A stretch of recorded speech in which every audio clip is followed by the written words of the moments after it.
All right, we got another one here. Should be a quick one. This was going to be the other sign for the Mecca Sports Park. Kind of the same thing, just a lot longer, stretched out, and it's single face. So, but you guys already have your eye in, so this should be a relatively quick one. I just want to go over some of the stuff that's a little bit different. Just keep an eye out for. But otherwise, let's get after it. So let's get in the lay of the land here. So we'll have that top box. It's 8 inches wide, just like the last one you did. A couple little extra pieces though. We got these C channels here, keep an eye out for those. Bottom frame, very similar. You just have more of these, and then you have a couple of specialized ones here. We'll go over that. And you got the jiggies, keep an eye out for those. And you've got yourself your top skins, and you got a solid back skin, and then you have a front skin right there for the bottom box. And then of course you have your 1/4 inch plate main box skin, but it's only single-sided, so there's only one of those.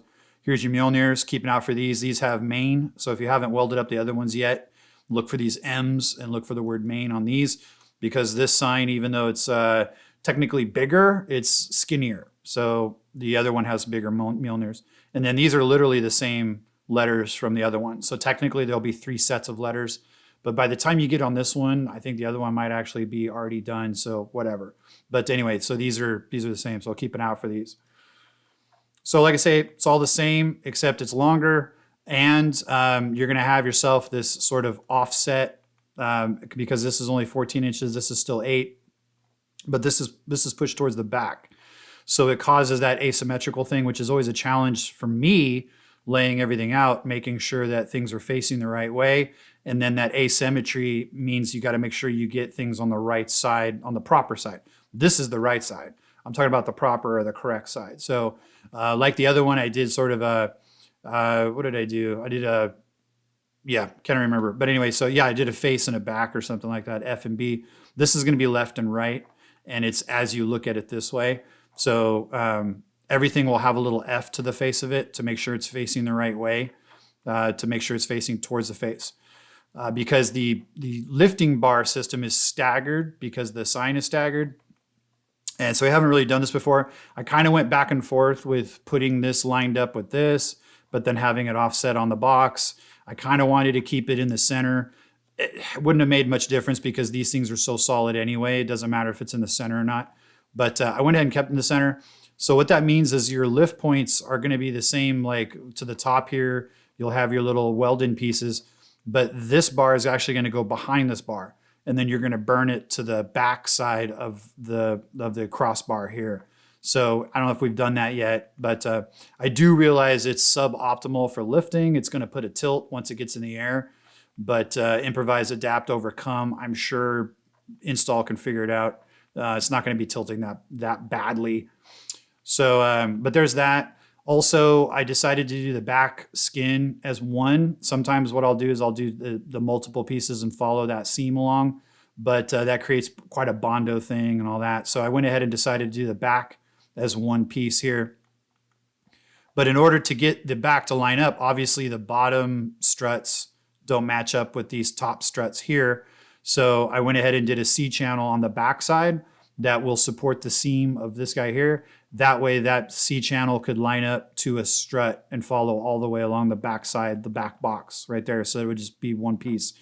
That being said, so the front side, so instead of having asymmetrical jigs, since we already had one on the front, I went ahead and did a C channel for the back, for the front as well, since we already had one on the back. So that C channel really is only just there to mimic the back side, but it'll give you one more thing to like lords the face to. But that being said, that's, just C channels there. I could have done this the staggered like we do, where I would have done a seam here and then make it truck along and then come this way. But I know sometimes that could be a little pain in the butt. It's kind of a pain in the butt to lay out. So I went ahead and just did that. Like I say, that gives a little more strength, whatever.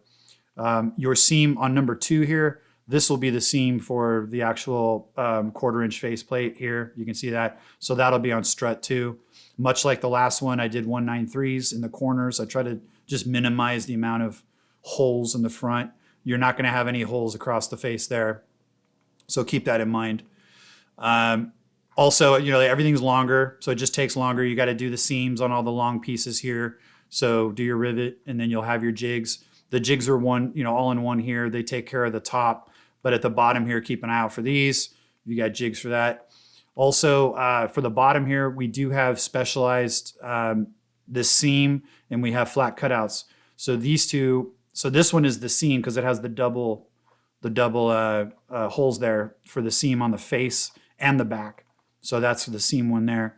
But also because now the last one, this went across several of the struts, and it Swiss cheesed the crud out of it. So you can see here where these letters are only going to hit these two. So seam will have a custom little hole there for the 6, and you'll have just a dedicated one for flat cutouts. That will be Swiss cheesed for, so I got a marked seam and flat cutouts, and you can see where I have contingency for those flat cutout studs.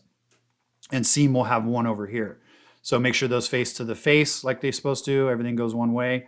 And then also, like the last time, you're going to have specialized jiggies for that spot. So right here, I got them seam, and you can see it's a little bit longer, a little bit Frankenstein compared to the other ones.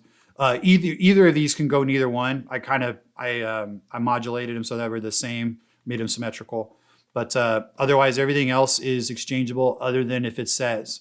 So I went ahead and put, for like on the top box here, you've got 1, 2, these are the vertical struts. I've got them marked out 1, 2, 3, 4, 5, 6, 7 as they work their way across. And so just to make things easier, I went ahead and just marked where those are and which jig goes to those. That makes sense. But otherwise, like the last one, all your corners are going to be the same no matter what. And like these sort of yellowish amber, baby puke, technically all of these are the same. I've got this one here marked in as in inside. So just, you'll see in here. That's this one here. So just look for in. That goes on that one. And then M is this middle part here. This one doesn't really matter. Oh, there it is right there. Yeah. So that's the middle part there. You got T for top. And again, just make sure, keep a sharp eye. I tried to make sure I had everything lined up asymmetrically, pushed offside, offset, but make sure that I did, just keep an eye out that something doesn't line up. But I think I got it all nailed down properly. So other than that, I think that's it. Again, like I said, these are the same. When these need to be locked down, you'll have the same reach through. But because this thing's a monster, when you're reaching up in there to nail these down, make sure you're confident. Be safe. Get this thing safetied up to where it's easy for you to reach in, but make sure it's all super secure. Want everyone going home in one piece. And then we were waiting on structural, so we got that. So here's the engineering, and it's only 1 inch difference. So we will need to bring in, I don't know if we have any 3x1/4. I know we got 4x1/4, but bring in 3x1/4. I checked the IMS website. It seems to be a good product. It's on their website. So, but the main Monty is only 37. The small Monty is 36. And I went, like I said, I have those marked. So ironically, the longer post goes on the smaller plate. And then you already have these routed. I think he took a chance, got these routed. We're all good. So to play catch up, this will be your cut list for the small Monty. So make sure that the smaller posts go on the bigger plate. So, but I think that's it. Let's see, you got your top skins, seams together there. You got that. And, but otherwise, let's see, boom, boom, boom, got that. Yep. So just like the last one, you just got to seam a bunch of pieces together a little bit more. Might take a little longer, but other than that, I think we're good. So if you have any questions, hit me up. Check the technique. Check the technique.